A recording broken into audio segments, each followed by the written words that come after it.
O PSDB acertou quando criou o Plano Real e acabou com o fantasma da inflação. Mas agora o PSDB errou.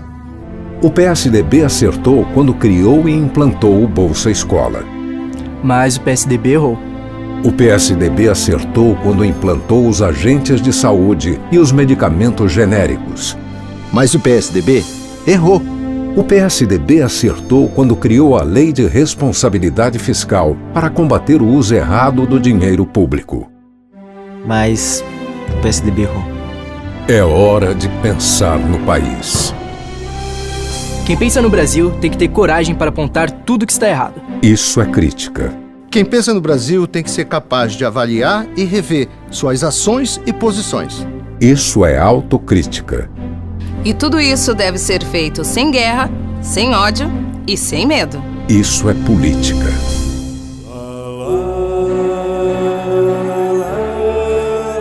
Temos que lutar contra as demonstrações de ódio, de rancor, intolerância total. É chocante o que tem acontecido no Senado. Portanto, não lamentamos por um ou por outro. Lamentamos pela mensagem que os políticos acabam passando para o país.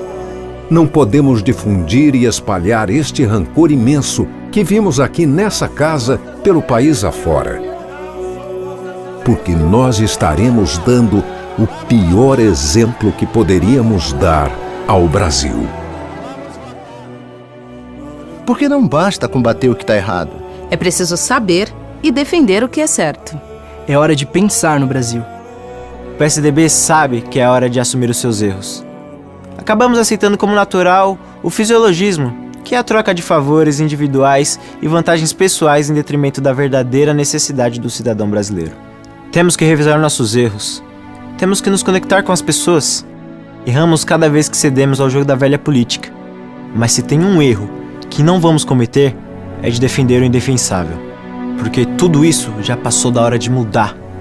E esse é o único caminho para construir um país mais ético, mais justo e mais confiante no seu futuro.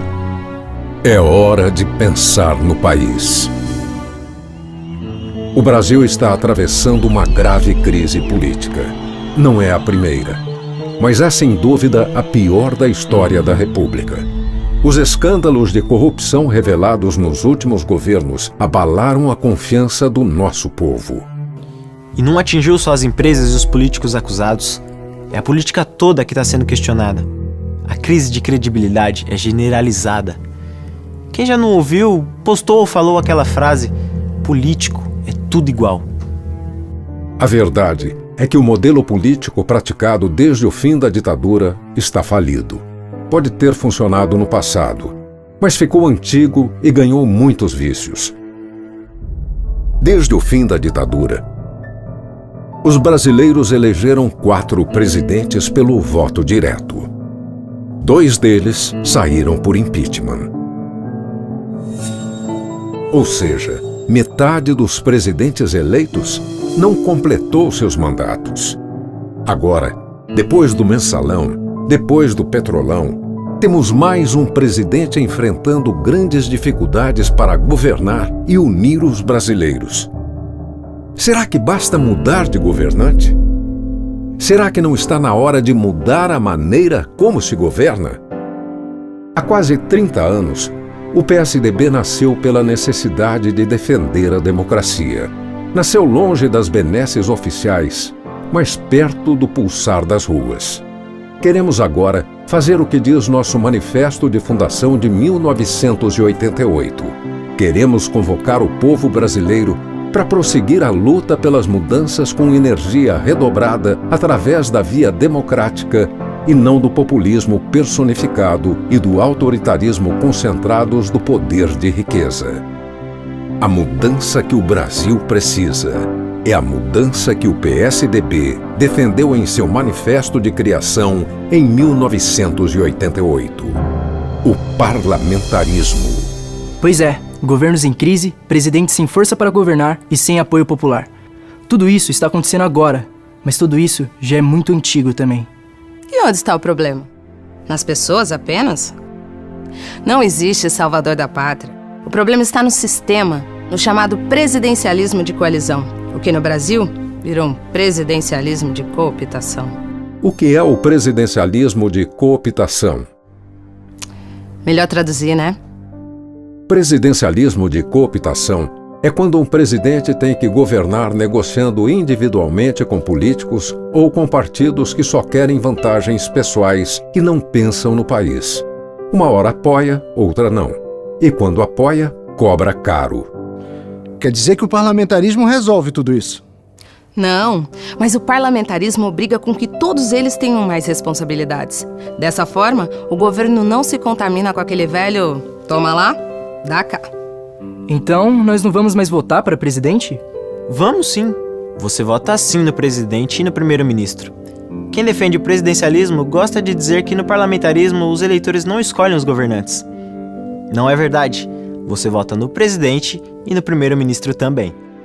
Para ser primeiro-ministro, é preciso formar maioria no parlamento. E os partidos desta maioria assumem previamente o compromisso de executar o programa de governo. Desta forma, não há balcão de negócios nem chantagem a cada votação. E sabe por quê? Vamos lá. No caso de uma crise política, ou por falta de apoio, de um grande problema econômico, ou corrupção, o presidente tem poder de dissolver todo o parlamento e convocar novas eleições. Aí, cai o governo do primeiro-ministro e saem os deputados também. Aí temos novas eleições. Ou todo mundo trabalha junto para o mesmo programa, ou todo mundo cai fora junto, porque ninguém ganha com a crise. É isso que faz toda a diferença. O parlamentarismo é o sistema de governo das democracias mais sólidas do mundo. Países como Alemanha, Suécia, Espanha, França, Portugal, Japão e Canadá são parlamentaristas. Quando estes países enfrentam crises políticas, o sistema mostra sua força e resolve. O Brasil está parado há quase 3 anos por conta de uma crise política que parece não ter fim. A cada dia é uma batalha, um novo impasse. No sistema parlamentarista, isso não estaria acontecendo. Um governo sem base de apoio no Congresso, sem condições de governar, é imediatamente destituído. Sem processo de impeachment, sem batalhas jurídicas, sem sacrificar o povo e sem minar as energias do país. A verdade é que o presidencialismo brasileiro, feito na base do acordo de ocasião, precisa mudar. E ele é como aquele carro velho que a gente insiste em trocar as peças antigas pelas novas, mas que mesmo assim nos deixa na mão. E é por isso que o PSDB está retomando a sua bandeira histórica do parlamentarismo. Defendemos também uma profunda reforma política que evite a multiplicação desordenada e imoral de partidos. Partidos sem propostas, sem ideal, sem programa. Partidos de aluguel que operam como balcão de negócios. Isso é errado. Temos também que diminuir os gastos com a máquina pública e os gastos com o poder legislativo. Tá na hora de mudar. Tá na hora de pensar no Brasil. É hora de pensar no país. Para o PSDB, a transformação do país já começou nas eleições de 2016, aí na sua cidade. A mudança já está acontecendo nas capitais como São Paulo, Maceió, Porto Alegre, Belém, Manaus, Teresina e Porto Velho. Além de todas as 803 cidades governadas pelo PSDB. Não é por acaso que o PSDB foi o partido que mais cresceu e teve a maior votação nas eleições de 2016. 17,6 milhões de votos. Nós, mulheres, somos fundamentais nesse momento de reconstrução do partido e do país. Em todos os países parlamentaristas existe uma forte representação das mulheres. Devemos estar atentas para a luta pelos nossos direitos e pelo direito dos nossos filhos terem uma vida melhor. É hora de pensar no país. O PSDB quer fazer isso com todos os brasileiros. Já definimos um calendário, em congressos, reuniões e discussões abertas com a população. A partir daí, construiremos um novo programa. Até dezembro, iniciaremos as eleições de renovação das executivas municipais, estaduais e nacional. Assim, teremos um partido renovado com as ideias vindas da base. Vivemos na era do compartilhar e o PSDB quer fazer isso com você. A renovação política que o PSDB pretende precisa de cada um que hoje está desiludido com os políticos. Queremos com você a conexão e compartilhamento de ideias e ideais para que juntos possamos decidir o que é melhor para o Brasil. Venha participar do PSDB pelo Facebook, Twitter, Instagram ou pessoalmente, participando dos nossos encontros, reuniões e convenções. PSDB. É hora de pensar no país.